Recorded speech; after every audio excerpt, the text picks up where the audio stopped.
Hey! So today I'm going to be showing you my updated healthy complexion routine, so if you are interested, please keep watching. All right, so here we go. I'm starting off with a fresh, clean face, and I'm taking my Smashbox Photo Finish Primer in Light, and I'm just going to go ahead and apply that all over my face, concentrating a little bit more in my T-zone. Then next, I'm going to take my Urban Decay Primer Potion, the original formula, and I'm just going to go ahead and apply that to my lids.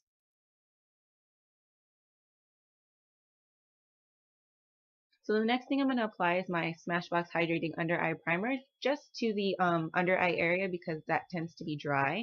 And you just want to let your primer soak in for a couple minutes before you start airbrushing.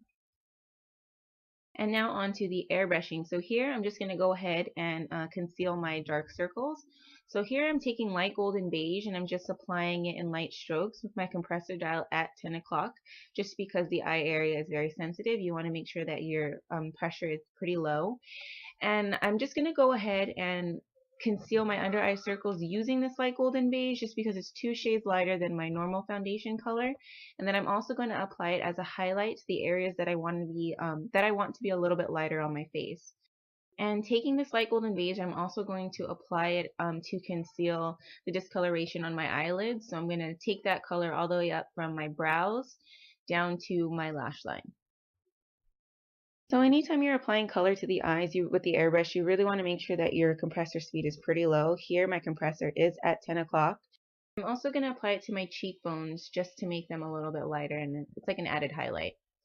And now taking Tawny, I'm going to go ahead and contour my face. Now Tawny is a shade that's 2 shades darker than my normal foundation color, so that's why I'm using that one. And what it does, using the 2 shades darker than your normal, it gives you that natural contour, and I find that using it underneath my makeup makes it a little bit more natural as opposed to using it over my makeup.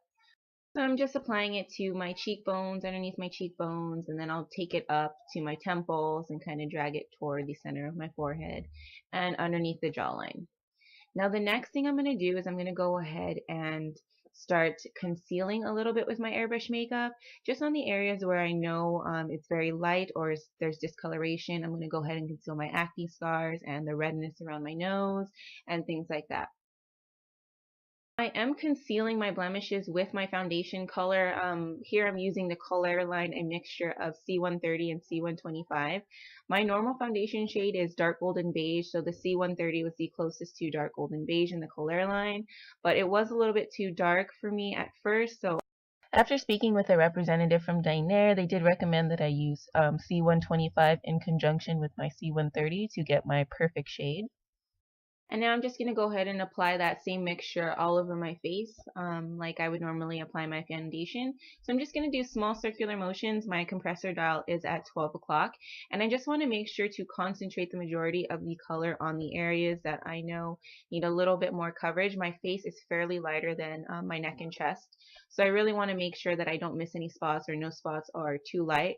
So I'm really going to go for sheer coverage on my forehead and temples, and then more coverage on like my jawline and my cheeks and things like that, just to make sure that everything blends out really evenly and nicely and it's very, very natural looking.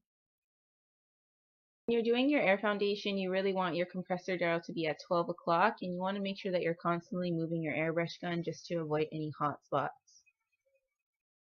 Now the next item that I'm using is the Moist and Dewy from Dinair. Now this is just an item that used to sit around in my kit.